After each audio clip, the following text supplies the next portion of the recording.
अस्सलामुअलैकुम students, this is doctor Syed Shazed, first grade और lecture 03। और जो हमारे पास आज का जो हमारा लेक्चर है वो है असिस्टेड रिस्पायरेशन। असिस्टेड रिस्पायरेशन के बारे में ज़रा सा मैं आपको ये आइडिया दूँ कि असिस्टेड रिस्पायरेशन जो हमारे पास होती है उसको आर्टिफिशियल रिस्पायरेशन भी बोल सकते हैं।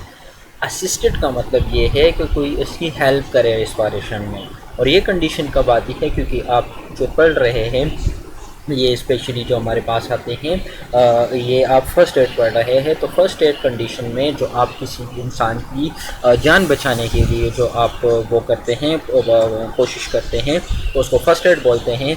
अब अगर उस कंडीशन में उसके साथ ये हुआ कि वो बंदा जो है वो अनकॉन्शियस है, हमें नहीं पता कि उस बंदे के साथ क्या कंडीशन है, तो उसको देखने के लिए हम सारे प्रोसीजर्स करने के बाद नंबर फर्स्ट जो हमारे पास आता है वो हम उसकी रिस्पायरेशन को देखते हैं कि आया उसकी इंस्पायरेशन और एक्सपायरेशन ठीक है कि नहीं।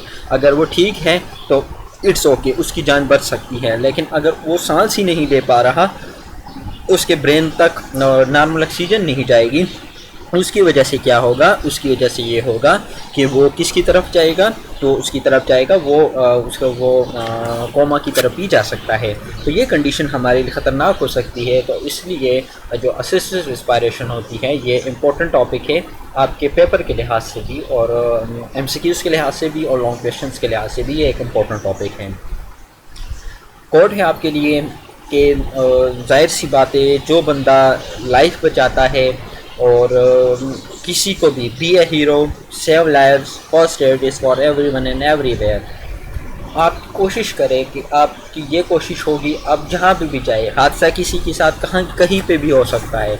अगर आपके सामने एक हादसा हुआ है तो आप उस बंदे की जान किस तरह बचाएंगे। अगर आप किसी की जान बचाएंगे, उसको फर्स्ट एड देंगे, उसकी जान आपने बचा दी, तो आप एक हीरो होंगे। हीरो हम किसे कहते हैं? जो हमें किसी तकलीफ़ से बचाए, जो हमारे लिए एक वो क्या कहते हैं, वो हमारे लिए एक हीरो की तरह आता है। अगर वो हमारी जान बचाए, हमें तकलीफ़ से बचाए, तो वो हमारे लिए हीरो होता है। तो फर्स्ट एड इसलिए इम्पोर्टेंट है क्योंकि first aid is for everyone, सबके लिए है और हर जगह पे है। चले अपने टॉपिक पे आते हैं, असिस्टेड रिस्पायरेशन, रिस्पायरेटरी सिस्टम। सबसे पहले आपको इसकी एनाटमी के बारे में ज़रा सा आइडिया होना चाहिए कि रिस्पायरेटरी सिस्टम में कौन कौन से चीज़ें होती है, तो उसके बारे में ज़रा सा आपको आइडिया होना चाहिए। The primary function of respiratory system is to supply the blood with oxygen in order for the blood to deliver oxygen to all parts of the body। जैसे आप सबको पता है कि रेस्पिरेटरी सिस्टम का मेन काम क्या होता है, जो ब्लड उसको प्रोवाइड होता है वो ऑक्सीजनेटेड करके पूरे पार्ट्स ऑफ बॉडी को प्रोवाइड करना होता है। Respiration is achieve to the mouth, nose, trachea, lungs and diaphragm. Respiration जो होता है ये हमारे पास mouth, nose, trachea, lung and diaphragm, उसके थ्रू हम ये सारा का सारा वो कर सकते हैं, और ये पॉइंट MCQ के लिहाज से इम्पोर्टेंट पॉइंट हैं। Number third, oxygen enter to the mouth and the nose. Oxygen कहाँ से एंटर होता है हमारे बॉडी के अंदर? वो हमारे बॉडी के अंदर माउथ और नोज से एंटर होता है। Sorry, oxygen then pass to the larynx and the trachea which is the tube that enter the chest cavity. फिर वही ऑक्सीजन कहाँ जाता है? वो ट्रैकिया के थ्रू, लैरिंग्स के थ्रू, ट्रैकिया के थ्रू कहाँ जाता है? हमारे चेस्ट कैविटी की तरफ जाता है। और फिर वो ट्रैकिया उसको कहाँ तक लेके जाता है? Trachea splits into the two smaller tubes called bronchi. फिर जो ट्रैकिया उस ऑक्सीजन को लेके जाती है, जो स्मॉल दो ट्यूब्स की तरह होते हैं, उसको ब्रोंकाई बोलते हैं, उसकी तरफ लेके जाती हैं। Each bronchus then divide again forming the bronchial tube. फिर वो आगे जाके और भी डिवाइड होती हैं, और ये डिवाइड होते होते छोटे ट्यूब्स के साथ वो कनेक्ट हो जाते हैं, और जिसको अल्वेलाइज बोलते हैं। The inhaled oxygen passes into the alveoli and then diffuse through the capillaries into the arterial system या आर्टेरियल ब्लड। फिर वही ऑक्सीजन जो हमने इनहेल कर लिया है, लंग्स की तरफ चली गई है, वो हमारे बॉडी में ब्लड के थ्रू हमारे पूरे बॉडी में वो फैल जाती है। The waste rich blood from the veins released to carbon dioxide into the alveoli।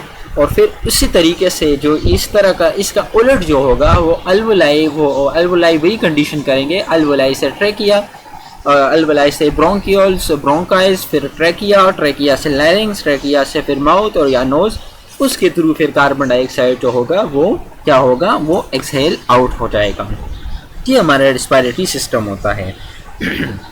जो नॉर्मल जो हमारे रेस्पिरेटरी सिस्टम्स होता है, जो आपको पता भी होना चाहिए, जो एडल्ट्स होते हैं वो 12 से 20 पर मिनट वो क्या करते हैं, वो उसकी जो रेस्पिरेटरी सिस्टम होता है वो इतना वो करता है, इनहेल और एक्सहेल करता है। चिल्ड्रन ज़रा से ज़्यादा, जो बच्चे होते हैं उनके ज़्यादा होता है, वो 15 से 30 पर मिनट उनकी जो रेस्पिरेटरी रेट होता है वो कितना होता है, 15 से 13 पर मिनट। जो इन्फेंट्स होते हैं, जो छोटे बच्चे होते हैं, उनकी कितनी होगी, वो 25 से 50 पर मिनट उनकी जो रेस्पिरेटरी रेट होगी वो इतनी होगी। और ये पॉइंट्स जो हैं आपके लिए MCQs के लिहाज से इंपॉर्टेंट पॉइंट्स है कि एडल्ट्स की कितनी होगी, चिल्ड्रन की कितनी होगी, और उनसे बाद फिर जो इन्फेंट्स आते हैं, जो छोटे बच्चे आते हैं, जो टोडलर्स आते हैं, उनकी कितनी होगी। तो ये चीज़ें आपको याद करनी चाहिए। एडिक्वेट ब्लड्स क्या होता है? यूजुअली रेगुलर रिदम में be slightly irregular influence by talking. जो हमारे एडिक्वेट जो ब्रीथिंग है, जो हम नॉर्मल एक ब्रीथिंग करते हैं, हम सांस लेते हैं, वो किस तरीके से होता है, वो इस तरीके से होता है कि उसका अपने एक रिदम होता है। बाज़ों का जब हम बातें कर रहे होते हैं तो उसकी वजह से वो रिदम ज़रा सा ज़्यादा या कम हो सकता है, लेकिन वो इसका अपना एक रिदम होता है जो चल रहा होता है। Breath sound are present and equal. जो आप सांस लेते हैं, जब आप स्टेथोस्कोप आप रखते हैं लंग्स के आसपास, जब आप उसके अपनी जगह है और वहाँ पे आप रखेंगे तो आपकी उसके अपने साउंड्स होंगे, वो आपको फील होंगे और वो इक्वल होते हैं। Chest expansion is adequate and equal. जो चेस्ट की एक्सपेंशन होती है, चेस्ट जो फैलता होता है, वो एडिक्वेट होता है और इक्वल होता है। और इसके लिए हम मिनिमल एफर्ट लगाते हैं, मिनिमल जोर लगाते हैं, जो हम नॉर्मली कर रहे होते हैं। और जो हमारे पास एडिक्वेट टाइटर वॉल्यूम वो वॉल्यूम होता है जो हम जितनी सांस हमारे लंग्स में आ सकती है, जितनी ऑक्सीजन हमारे लंग्स में आ सकती है, उसको टाइटर वॉल्यूम बोलते हैं। इनएडिक्वेट ब्रीथिंग किससे बोलते हैं? जो कि नॉर्मल ब्रीथिंग, हमें उसको हम कहते हैं कि ये नॉर्मल ब्रीथिंग नहीं है। ये चीज़ें मैं आपको इसलिए बता रहा हूँ तो आपको एक नॉर्मल चीज़ के बारे में पता हो, एक नॉर्मल चीज़ के बारे में पता हो, कि आप उस दोनों में कम से कम डिफरेंस कर सकें। ऐसा ना हो कि एक बंदा वो लेटा हुआ है और वो अनकॉन्शियस है, वो उसकी एडिक्वेट ब्रीथिंग है, वो बिल्कुल ठीक ठाक है, उसकी ब्रीथिंग सही चल रही है, लेकिन आप दोनों में फ़र्क नहीं है। तो वो आपको फ़र्क देखने के लिए क्या चीज़ करना है, ये चीज़ें देखनी होंगी। Breathing rate outside normal range. Breathing की जो रेट होगी, जो मैंने आपको बताया कि एडल्ट्स की कितनी होगी, वो आपको याद होनी चाहिए अपने पर मिनट या पर 30 सेकेंड्स के हिसाब से या पर 15 सेकेंड्स के हिसाब से आपने उसको देखना होगा। रेगुलर जो रिदम में भी इरेगुलर एट रेस्ट, वो जब वो लेटा होगा तो आप उसके रिदम को देखेंगे तो वो उसको SOBs होंगे। SOBs का मतलब हो गया शॉर्टनेस ऑफ ब्रेथ। उसकी जो वो सांस ले रहा होगा वो जल्दी जल्दी ले रहा होगा और मतलब उसकी डेप्थ नहीं होगी। शॉलो वॉल्यूम, जब वो सांस ले रहा होगा उसकी वॉल्यूम जो होगी वो भी शॉलो होगी। और ब्रीथिंग साउंड जो आप उसको सुनेंगे तो वो उसकी साउंड्स भी आपको नॉर्मल सुनाई नहीं देंगे, क्योंकि वहाँ पे वॉल्यूम उसकी सही नहीं आ रही। Unequal and adequate chest expansion, उसकी चेस्ट एक्सपेंशन भी इतनी नॉर्मल तरीके से नहीं होगी, उसको अनएडिक्वेट ब्रीथिंग में आप उसको शुमार करेंगे। Increase effort and use of accessory muscle to breathe. इसके साथ ये भी कंडीशंस होंगी कि वो एसेसरी मसल, जो बाकी के जो मसल्स होते हैं, वो भी उसके साथ वो यूज़ कर रहा होगा और वो ज़्यादा ज़ोर लगा रहा होगा अगर उसकी ब्रीथ सही नहीं हो रही है। अगर उसके इन सारे पैसेज में जो मैंने आपको इस रिस्पिरेटरी सिस्टम के एनाटमी के बारे में वो मैंने आपको बताया, अगर वहाँ पे कोई इस तरह का मसला आता है तो आपने वो देखना होगा उसके बारे में। अगर वो आपको नॉर्मल एनाटमी का पता होगा तो आप उसके बारे में ये चीज़ें फिर आप आसानी से पता लगा सकते हैं। अब अगर इनएडिक्वेट ब्रीथिंग हो रही है, किसी बंदे को सही सांस नहीं आ रही, तो उसके क्या क्या साइन सिम्टम्स होंगे? उसको क्या होगा, पेल और ब्लू स्किन हो जाएगी। उसकी स्किन किस तरीके से हो जाएगी, जो आपको इस फिगर में मैंने बताया इस तरीके से तो नहीं होगी, या अगर आपने कार्टून देखा होगा तो उसमें ही है। ये वैसे भी आपको मैंने बताया इस तरह से ही कि उसका स्किन जो होगा वो पेल हो जाएगा और ब्लू कलर का हो जाएगा। उसकी स्किन जो होगी वो ठंडी यख हो जाएगी, क्योंकि वहाँ पे क्या चीज़ है, वहाँ पे ऑक्सीजन ही नहीं प्रोवाइड हो रही और ओकेशनल गैप्स उसको आएंगे। ये सारे कंडीशन इनएडिक्वेट ब्रीथिंग के साथ आ सकते हैं। अब हमें क्या करना है, अगर हमें रिस्पायरेटरी इमरजेंसीज आ गई, हमने क्या करना है। Number first, primary assessment. हमने असेसमेंट किस तरीके से करना है। नंबर फर्स्ट, जो सीन्स की वो नंबर फर्स्ट जो हमारे पास इसमें आता है कि ensure safe access to patient. वही बात मैंने आपको यही बताई, सबसे पहले अपनी सेफ्टी है, इसके बाद फिर पेशेंट की सेफ्टी है। तो नंबर फर्स्ट जो पॉइंट आपके पास आता है वो आपने क्या देखना है, पेशेंट तक जाने के लिए आपने क्या करना है, सेफ एक्सेस को वो करना है, इंश्योर करना है। Consider that the patient may be distress because of exposure of toxic material. आपने ये भी कोशिश करना है कि वो बंदा जो वहाँ पे, जो मरीज़ वहाँ पे है, आपने उसको टॉक्सिक मटेरियल से या एक्सपोजर से या उसको अगर वो इंजरी हुई है उससे दूर लेके जाना है। Use a HEPA respiratory if there is a evidence of communicable disease. तो आप कोशिश करें, अगर आप इसको रिस्पायरेटरी या इस तरह की कोई कंडीशन कर रहे हैं तो याद रखें आजकल जो कोरोना बहुत ज़्यादा वो हो रहा है वो भी कम्युनिकेबल है। कम्युनिकेबल डिजीज़ वो डिजीज़ होते हैं जो एक दूसरे से लग सकती है। For example flu, for example आज के जो कोविड है, कोविड-19 जो हमारे पास आजकल जो है, तो वो भी किस तरीके से वो भी कम्युनिकेबल डिजीज़ में आते हैं। तो आपने क्या करना है कि एक बीच में गैप रखना है। Access the need of additional resources, और ये भी कोशिश करना है नंबर 4 पे ये है कि आपने एक्सेस करना है कि आपने एम्बुलेंस को कॉल करना है। आपके आसपास कोई चीज़ नहीं है तो आपने कोशिश करना है कि जो तरीके, जो प्रोसीजर आपको नज़दीक हो सकते हैं वो मिल सकते हैं, तो आप उसके लिए क्या कर सकते हैं, एक्सेस करें। ये भी वही चीज़ है, लेकिन इसमें अब अगर वहाँ पे इंजरी हुई है तो आपने क्या करना है। Number first, observe the scene and look the possible मौत। आपने क्या करना है, वहाँ पे उस कंडीशंस को देखना है कि उस मौके पे आप क्या कर सकते हैं। नंबर फर्स्ट यही होता है, सेफ्टी तो आपकी ठीक होगी लेकिन उस कंडीशन में आप कर क्या सकते हैं, ठीक है। Number second, ensure the respiratory system is not result of traumatic injury. आपने इंश्योर करना है, आपने देखना है कि आया जो इसका रिस्पिरेटरी सिस्टम जो है ये सारा का सारा आया ट्रॉमेटिक इंजरी की वजह से तो नहीं है। अगर है तो ठीक है, अगर नहीं है फिर भी आप ये देखना होगा। Question the patient, family member are best address for possible में। तो आपने क्या करते हैं ना है, अगर आपने देखना है अपने वहाँ पे आसपास लोगों को से पूछना है कि आया ये सांस ले रहा है कि नहीं ले रहा। लोगों को पता होगा कि अगर वो उनको नहीं पता है तो आप उनसे पूछे कि ये किस कंडीशन, ये किस वजह से हुआ है, उसकी एक्सीडेंट हुआ है या उसकी किस कंडीशंस की वजह से ये इधर पड़ा हुआ है। तो सबसे पहले आपने वहाँ के आसपास लोग से, अगर उसकी फैमिली मेम्बर से या इस तरह कोई लोग है तो आपसे उनसे पूछना चाहिए। और नंबर 4 जो है, observe the side of urticaria, chest pain and fever. आपने इनके साथ साथ इन चीज़ों को भी देखना है, और जो कंडीशंस है, यूरोटिकेरिया हमारे पास आता है, चेस्ट पेन आता है और फीवर, इनको भी साथ साथ आपने देखना होगा। प्राइमरी असेसमेंट में नंबर फर्स्ट जो हमारे पास जनरल जो इंप्रेशंस होंगे उस बंदे के सीन क्या होगा, वो बंदा जो होगा वो किस कंडीशन में पड़ा होगा। Perform a rapid scan to the patient. आपने जल्दी से देखना होगा पेशेंट को, आपके पास टाइम इतना नहीं होगा, अपने पेशेंट को जल्दी से देखना होगा।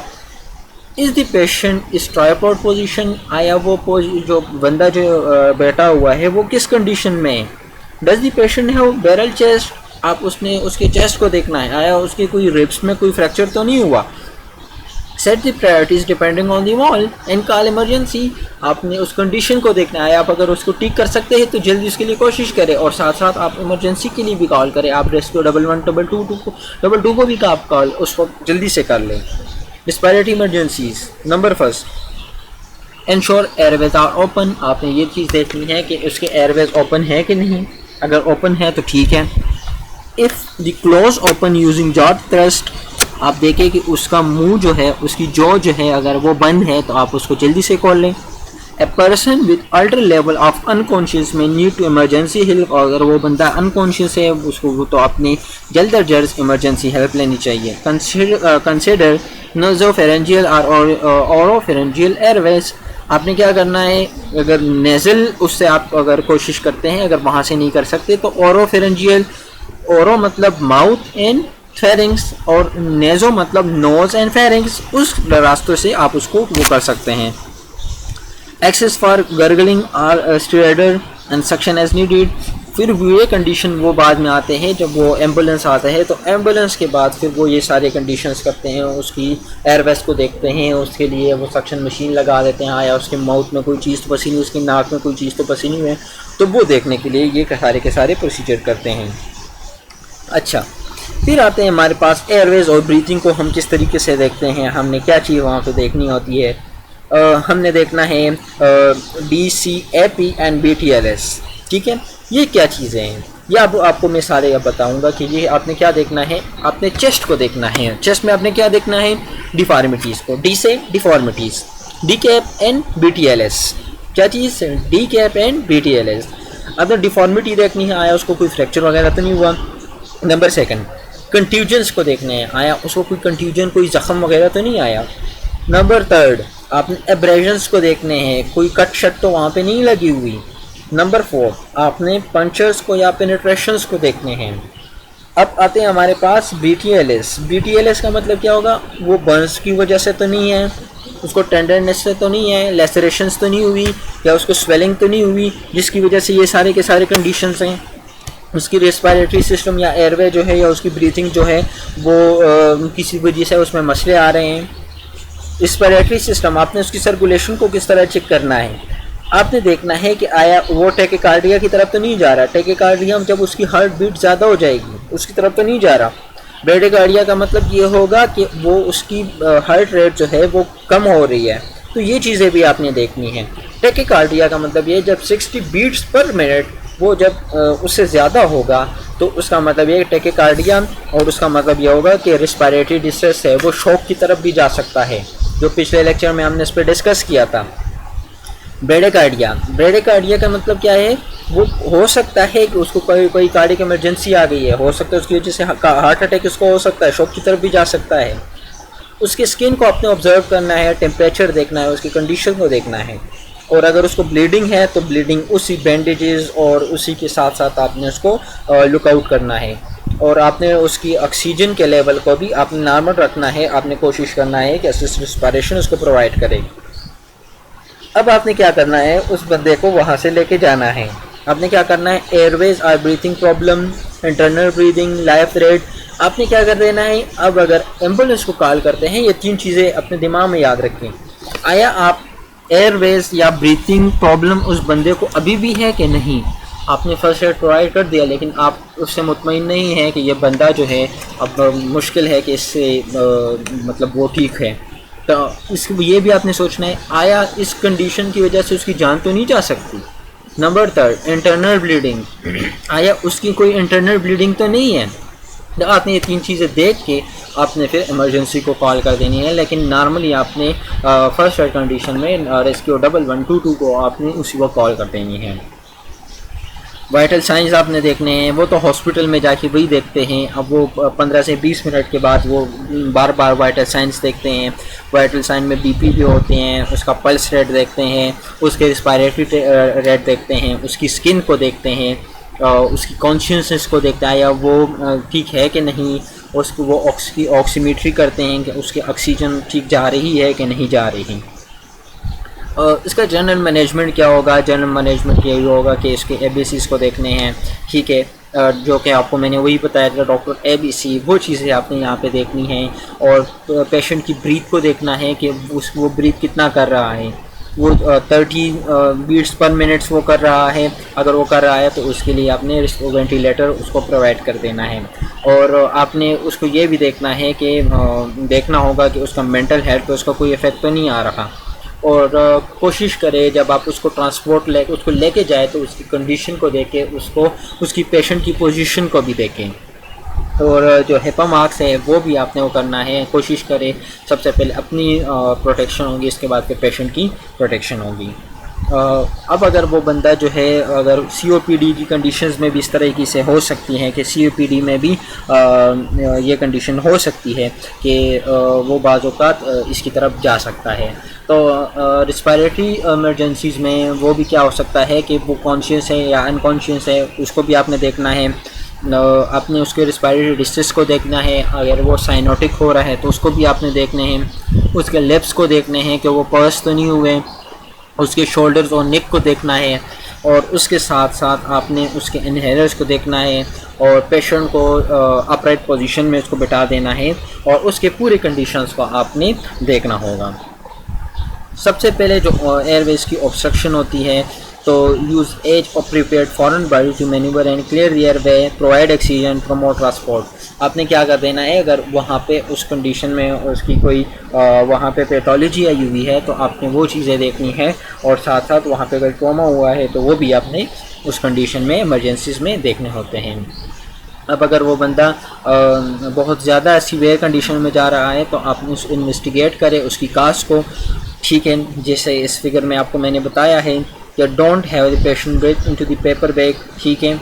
और इसके बाद reassure patient, provide oxygen and promote transport. आपने क्या कर देना है, पेशेंट को देखना है, अगर वो कॉन्शियस है, वो ठीक है, तो आपने क्या करना है, उसको पेपर बैग देना है कि उसमें आप सांस लें, कोशिश करें कि उसके नॉर्मल ब्रीथिंग को नॉर्मल कर सकें। अब अगर किसी को मेरे लेक्चर की यहाँ से समझ नहीं आती तो वो मुझसे रब्ता कर सकता है। वो मुझसे अगर वो नोट्स से उसको अच्छे से समझ आती है तो वो मुझे यहाँ पे dr.z.sayed.733 पे मुझे जीमेल करके आप मुझे वो मुझसे वो अपने नोट्स जो है वो आप मुझसे दे सकते हैं।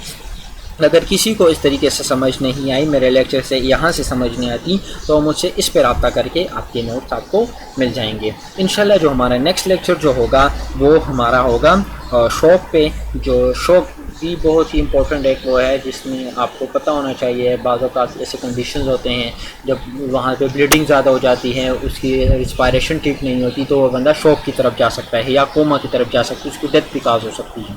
तो इंशाल्लाह नेक्स्ट लेक्चर में हम उस पर बात करेंगे। थैंक यू, अपना ख्याल रखें, अल्लाह हाफिज़।